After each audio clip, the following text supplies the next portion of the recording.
Hi everyone, welcome to the August 7th edition of the TimeformUS Forecast. I'm David Aragona, and I'll be joined very shortly by my co-host, Craig Milkowski. This week on the podcast, we're going to handicap the all-stakes Pick 5 sequence on Saturday at Saratoga. This is Travers Day, and that's the big race. It's the final leg of this sequence. We'll get to that in a little bit and talk about Tiz the Law's chances to win this race, to pair up victories with that Belmont Stakes win from back in June. But it's a really fascinating sequence of stakes races, beginning with the Ballerina, Grade 1. We'll also talk about the Test, another Grade 1 going 7 furlongs for the 3-year-old fillies. A couple of turf stakes mixed in there. Not gigantic fields, but there are some real star power in some of these races, and we're going to talk about those horses and implications for what a victory would mean in all of those respective divisions. But without further ado, I'll welcome in my co-host, Craig. Craig, how are things going this week? They're going good. I already found out you're a step ahead of me because I didn't realize there was an all-stakes Pick 5. I knew there was a late Pick 5 that ended with the last race, so that's kind of good news. I don't know if I'll play it or not. We'll just have to see how it looks after scratches and whatnot. But yeah, I'm looking forward to a lot of the horses running on this card. Definitely some name horses, some up-and-comers, and just a really solid Travers Day. Yeah, I wasn't sure what they were going to do with those Pick 5 sequences because I know they do typically include 3 of them when there is a 12-race card, and I think it's a good move that they put it on the all 5 stakes races because I know a lot of the fans, they focus on the stakes and they like having those races linked up. They're all consecutive, so it makes sense. I like to see that. And let's dive right into the handicapping with that first Grade 1 race on the card. It's the 7th race, the Ballerina, going 7 furlongs, and this is a pretty fascinating race from a handicapping standpoint, as well as just from a divisional standpoint, because you've got 3 of the top horses, 3 of the most talented horses in the country that going this distance among the fillies and mares. But the problem with the 3 favorites, those being Serengeti Empress, Bellafina, and Come Dancing, is that they all seem to be a little bit off form. How do you assess these horses coming into this Grade 1 test? Yeah, that was a tough race. When I saw the entries come out, I just assumed Serengeti Empress was going to be the horse to beat, just based on reputation. But as I dug into it more and more, I think it's a pretty open race. I do think she is the most likely winner, even though she's the second choice on the morning line.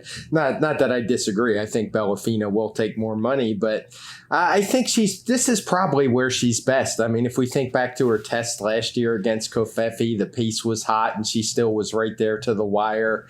And we've seen in her races this year, she's a horse that just likes to go and goes as fast as she can.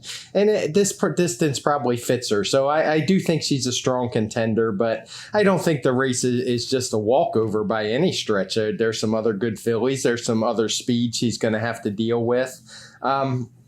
So this is a race, if I do wind up playing a Pick 5, I probably will spread a little bit. We don't have it coded as a fast pace in TimeformUS PPs, but it was literally right on the brink. I mean, if another horse had 2 points of early speed rating or a tracker had been changed to a speed, it would have got that red label. So I won't be surprised if there's a fast pace. I am a little bit more against a couple of the other horses that are going to take money, and Bellafina for one. I'm just not sure what to make of her. I hate to be that guy that says she never runs that great outside of California, because I do think she's run some decent races outside of California. Maybe it's some circumstance that led to her defeat. I thought she ran well in that Cotillion last year. I thought she actually ran okay at Oaklawn, other than the just terrible break she had. She showed she could handle another surface. So it's just a short price. I think there's some questions with her. So if I use her, it will be defensively. And the same thing goes for Come Dancing. She just hasn't shown that form she showed early last year. She was kind of tailing off. Even when she was winning races, her figures were regressing. She was having some gait issues. And she just hasn't looked like the same mare to me this year at all. Even though she ran second in that Vagrancy last time, it was a pretty weak field. She only got a 113 TimeformUS speed figure. And I just have trouble taking her at a short price. But there are some others that I think could win. If the pace gets hot, I think obviously Pink Sands is going to be running late. She doesn't really have the speed figures to match up with some others in here, so it would just depend how quick that pace got and how much it fell apart. I would definitely need a big price on her, but I wouldn't mind using her in the underneath slots for sure. And then you have a horse like Latruska. I'm not sure what to do with her. She might actually wind up being my top pick in here. She's really talented filly. She had started out running in Mexico, I think it was, winning undefeated, beating all the competition, but she hasn't done it much wrong here in the States. And her last race was absolutely huge. She got a 125 Timeform US speed figure for the win. When I look through the chart and look back, the figure has turned out to be really solid. All the horses out of that race are coming back to run as fast, or in many cases faster. So even though it was a lesser race, cheaper quality, I mean, there's no doubt she has some high speed. So just a really good race that, like I said, I think on the surface at first, I thought it was going to be a race I would go short, but I don't see it that way anymore.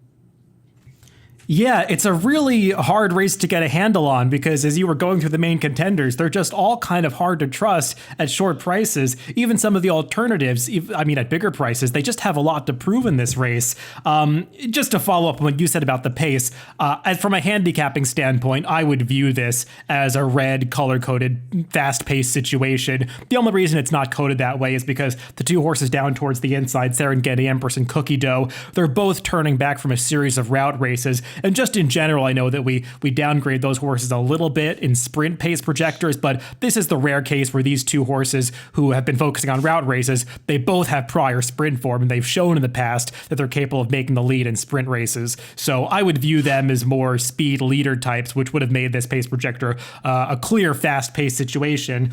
And we'll see how that affects things. We'll see if a horse like Pink Sands can get brought into the race if it completely falls apart. I'm a little skeptical of her. I know I've been a fan of hers in the past in some weaker spots. I'm just not quite sure that she's good enough to win a Grade 1 race. I mean, just to touch upon those three major players that you went through, Serengeti Empress, I'm not quite as down on her as some people seem to be off those two losses the last couple of times, because we've talked about it so many times. She's just so dependent on the pace, and the pace just didn't work out for her in her last couple of starts. They went way too fast in the Fleur de Lis. She couldn't make the lead in a very fast-paced situation in the Apple Blossom. I'm still not quite sure that she's taken that step forward you want to see from 3 years old to 4 years old. It's been a while since she's put forth that kind of brilliant effort that we saw from her in the test last year. So I'm not really sure where she stands, but she's the kind of horse I do have to use because I know she's got that brilliance in her to win a race like this. Bellafina is sort of a more difficult call for me because I'm on the same page as you. I mean, we've talked about it quite a bit. I don't totally buy into that narrative that she can't run outside of California. I'm just a little bit concerned that she's held off in general because I know that Oaklawn race, she had a trip that we talked about quite a bit, but she still didn't show up that day. And her next performance out in California when she won the Desert Stormer, I mean, she ran well enough, but it's not like that was one of her more brilliant efforts. And I mean, she had to work a little bit harder than expected to beat an inferior field. And then last time out, I mean, you could say that Flavien Prat didn't give her the best ride and sort of got jammed up inside at the top of the stretch, had to alter course. That said, she was still supposed to beat that field, and you just have to kind of wonder where she's at this point. 7 furlongs is the perfect distance. She just has to rebound, and at a short price, I don't know if I love that idea of taking her. I mean, come dancing, I ultimately decided to put her on top, and, you know, I've been a big fan of this horse in the past, and I guess part of it is a little bit of sentimentality, but I mean, her last race, I don't think it's quite as negative as you might make it out to be at first glance, because I know the speed figure didn't come back that fast, but that was a situation where right before that race went off, there was just this torrential downpour at Belmont, and it was almost a situation where they might have delayed the race if they had known that was coming right before the horses went to post. And it was a situation where a bunch of horses just didn't show up, and the results were really wacky and chaotic. I mean, if you look at the chart of that race, the two other favorites, Royal Charlotte and Chalone, they basically didn't even finish the race because they just didn't show up with their best efforts. And Chalone, who was basically eased in last, came back and won with a much better speed figure next time. I mean, even the horse who was third, Pacific Gale, she didn't get a particularly impressive figure, but she came back and basically validated it next time in an optional claiming race at Saratoga. Saratoga. So I think that was a legitimate number, maybe a slightly faster number than it seems. And come dancing, I don't want to hold the apple blossom against her because we mentioned before, and that was always going to be the wrong spot for her. 7 furlongs is the perfect distance. I like the outside post position because she sometimes doesn't break all that well, and she's not going to have an issue with that if she's outside everybody else. I just feel like she's going to work out the best trip of the 3 major contenders, and I'm sort of hoping that she can get back into top form.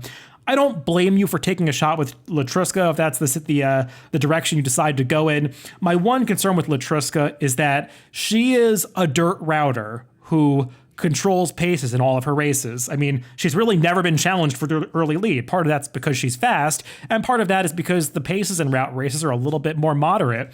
And I just don't know how she's going to react to having to come from slightly off the pace here, because I don't think she's fast enough to get ahead of Serengeti Empress or Cookie Dough in the early going. So I'm just not sure I want to take her trying a new running style for the first time.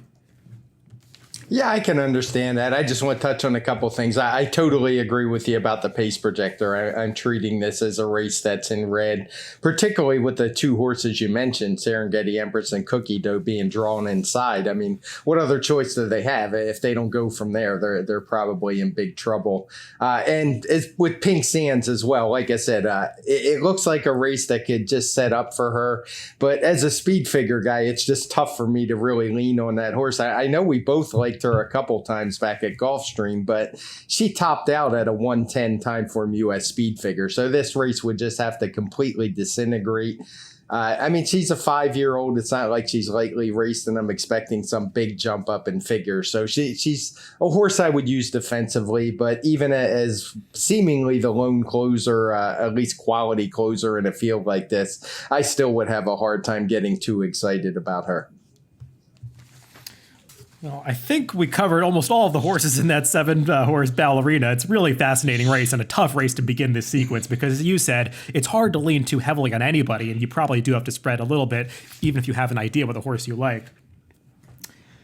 Let's move on to the second race of this sequence. We're going to stay sprinting, but move over to the turf course for the Grade 3 Troy for the older male sprinters on the turf. And the favorite in this race is Imprimis down towards the inside. He just seems like the logical horse to beat. He did tail off a little bit at the end of 2019 because he began that season in such stellar fashion, winning that Silks run so impressively and then running down Bound for Nowhere despite not getting an ideal trip in the Shaker Town. I don't know if he just needed a couple starts to get back into form after going over to Royal Ascot last year, but even his Breeders' Cup was a little disappointing. That said, he's probably the classiest, most consistent horse in this field, and if he returns in top form, he's going to be tough to beat. Yeah, I have no problem with that, him being the favorite. My one concern is the layoff. As you said, he really seemed to tail off after he went to Ascot. He's a horse who had won 7 of his first 9 races, and I think he's up to losing 5 in a row and finishing no better than third.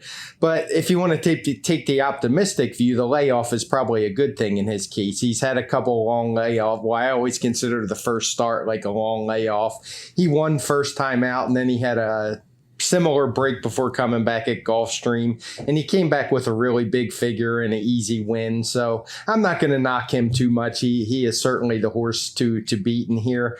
But it is a pretty tough race. Pure Sensation, he's one I'm just not sure what to do with.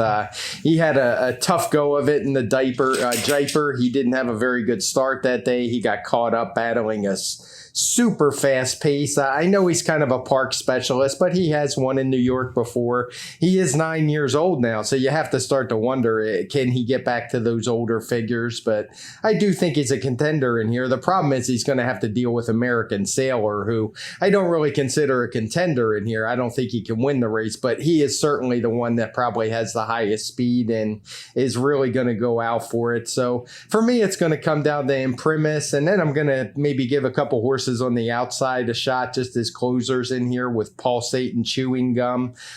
Particularly with Pulsate, I think he's a horse who's really going to appreciate the 5.5 furlongs more than the 6 and 7 he's been running. You could really see it at the 7 furlongs last time when he came off that layoff. He kind of made that really nice move into a hot pace, looked like he was going to be dangerous, and just flattened out when in a race won by Front Rud the Fed. But I think the 5.5 is good for him, and at a price, he's one I'm going to use. Chewing Gum is similar, but just at a shorter price, I would be less inclined to like him. But I certainly think he has a chance in here. Yeah, I would say of the three main favorites, the one that I'm most against, and I think you agree with me because you didn't mention him, is the 4 Sheki Shabazz. This horse, I know based on his 2019 form, he's kind of arguably the horse to beat because he beat all these horses in the Breeders' Cup Turf Sprint last year. It's just he tailed off after that pretty severely for Jason Service, and now he's in Christophe Clement's barn. And I mean, going from Jason Service to Christophe Clement, I mean, if you know about both of those trainers' records with medication positives, that's about as big of a juxtaposition as it gets. And Sheki Shabazz, to me, in that lone race for Christophe last time, just looked like a shadow of his former self. He didn't have his typical speed, was dull in the stretch, couldn't even catch American Sailor for second, who he's supposed to beat. I just don't want him off that last race as much as I respect his new connections. I do like Christophe Clement's other horse, Pure Sensation, quite a bit in this race. If he's going to be, the second or third choice, just based on the fact he didn't run well in the Jaipur last time, I think we're maybe underestimating him a little bit because he was really good as recently as last year when he was an 8-year-old. Now, I know he's getting up there in age now as a 9-year-old. But you've got to remember, that Jaipur pace, especially for the opening quarter mile, was just so ridiculously fast. He got in a duel with Hidden Scroll, and also Hidden Scroll outbroke him by about a length that day, and Pure Sensation had to rush up into that first quarter, so he might have run faster than that 21-1 opening fraction anyway. A huge first pace figure for that quarter mile, and he just had every right to fade at the end of that race because, let's be honest, 6 furlongs is always a stretch for him, even when he gets a perfect trip. So I like the cut back to 5.5 furlongs, and I like that he's drawn outside of the one other speed in this race, American Sailor. It's not like this race is loaded with early pace types, especially if Sheki Shabazz doesn't have the speed that he once had. I don't think they're going to be going that fast up front, and I just feel like Pure Sensation's going to work out the right trip. He's a little bit less trustworthy than Imprimis, maybe, but he's going to be a better price than that horse, so I'm going to put Pure Sensation on top. And as for the 2 closers that you mentioned, I mean, I've got no problem with Pulsate, who's going to be a big price in here. I think he's going to have to improve, but he'll offer some value. I do prefer Chewing Gum, just kind of ignoring the prices they're going to be respectively. I do like Chewing Gum turning back to the 5.5 furlongs. I thought he arguably should have won that 5.5 race at Churchill Downs 3-back when he didn't get the best trip. It's just a matter of, for both of these horses, if enough pace materializes, because for a turf sprint, I don't see a ton of speed in here. Yeah, I have no problem with that. It's funny you mentioned Sheki Shabazz. If I remember right, we were both kind of against him, but even before he left the barn at Jason Service. And like you said, he showed me absolutely nothing last time. He looked like a shell of his former self, particularly the loss of early speed. So as much as I respect Christophe Clement, and he does get Irad Ortiz in there, it's hard to see him being what he used to be. And I hope he does take the kind of money that he is on the morning line, because I would definitely be playing against him. And as I said, I do think Pure Sensation's a contender. No problem with that at all. I was a little concerned 3-1's a little bit low, but everything you said is right. This is certainly not the Jaipur from a speed perspective. Early, and it's shorter. And last thing for me on this, anytime we mention Hidden Scroll in the podcast, it's a good thing. I agree with that. Well, actually, one more horse I want to just touch on in this race, not like from a win perspective, but if you're playing exotics, throw Lawn Twist, the number 3, into your trifectas, because this horse actually has plenty of speed figures to put him in the mix, and he didn't run that badly in the Jaipur last time. It's not like he was way off that early pace, and he was kind of right there until the very late stages. This horse is going out for low-profile connections. It's going to be a huge price in this race, but he's just as good as some others, so if he holds his form, he's just a horse to consider for maybe the bottom rungs of a trifecta. Yeah, good point. Now we've covered every horse in the field.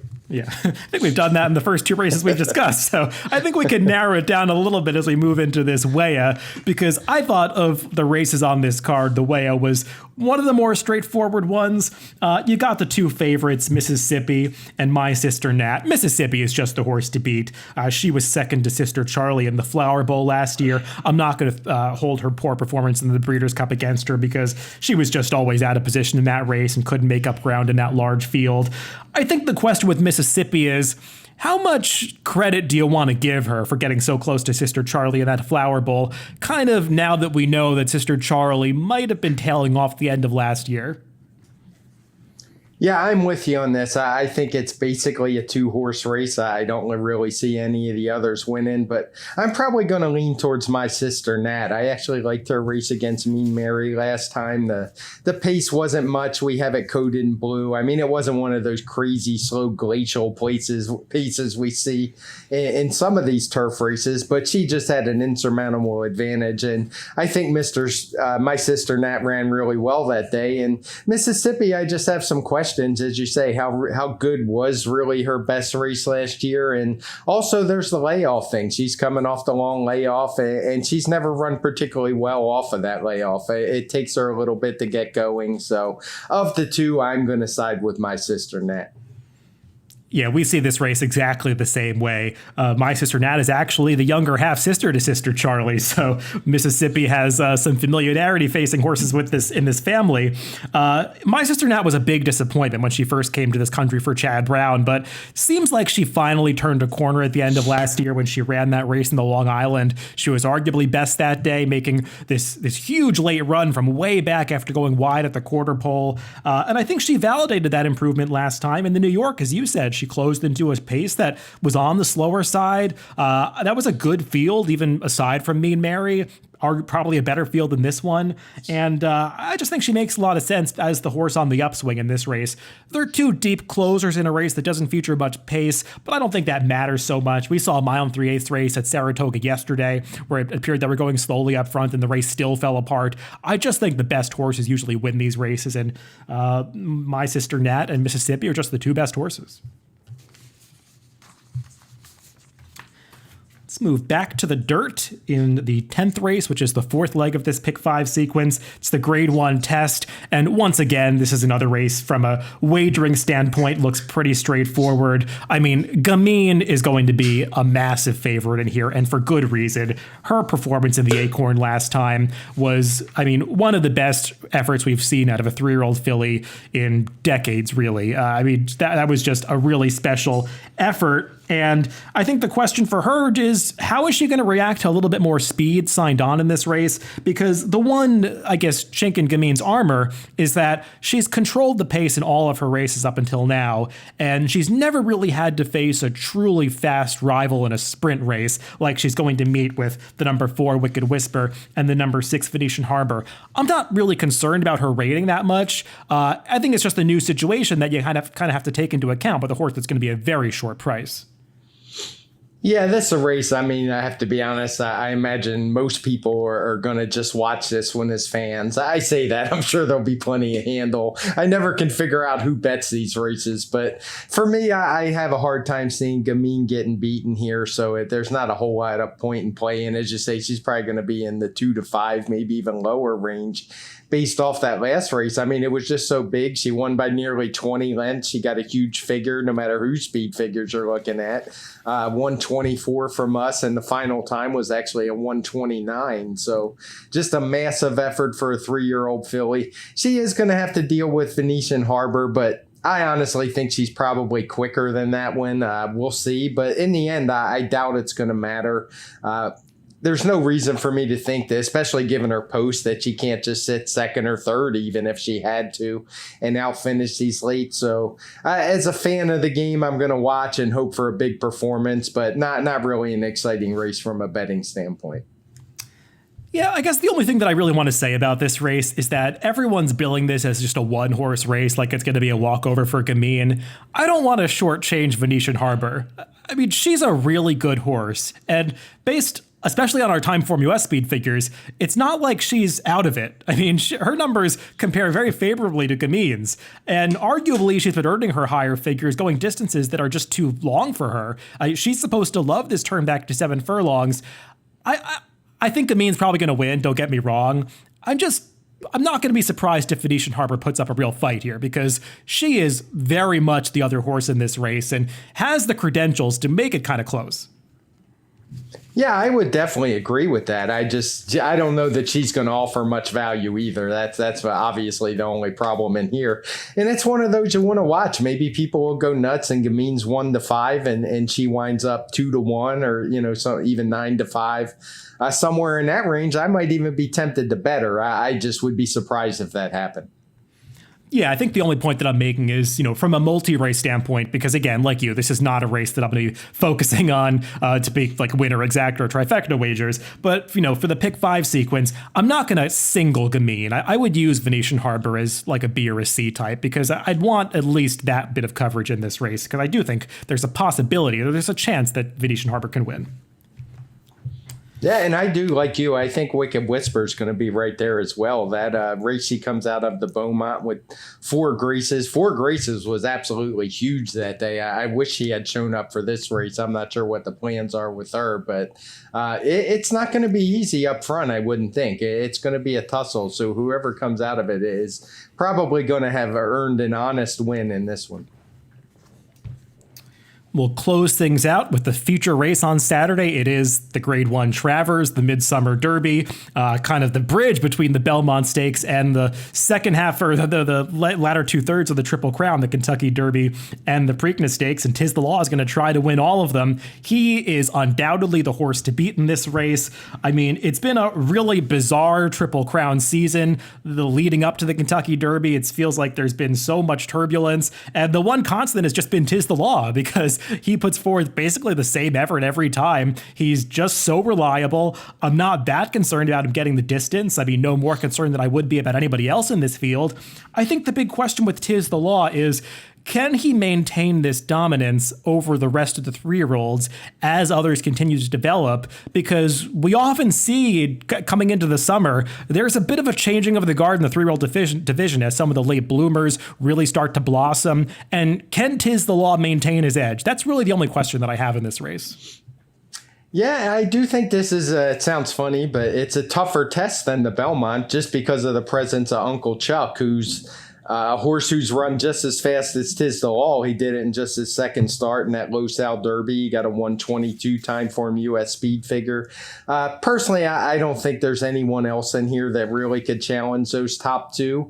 And it's just going to come down to the odds for me, because I do think Uncle Chuck is a legitimate contender. I mean, anytime Bob Baffert ships a horse in that's shown this kind of promise, it's certainly possible this horse takes another step forward and is just a monster.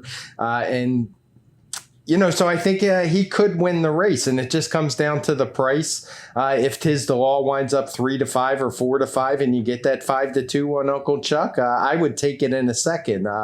And it's just one we'll see how the betting goes. Outside of those 2, the only other horse I could really make a case for, I tried to make a case for Country Grammar, but I just don't think this horse is fast enough to win in a spot like this. He got a perfect trip last time in the Peter Pan, saving all the ground. And barring some kind of unforeseen circumstances where the top 2 don't show up, I don't see any way he could beat those 2. If I had to look for a third horse to use maybe as a C horse, it would be Max Player, who came off that layoff in the Belmont.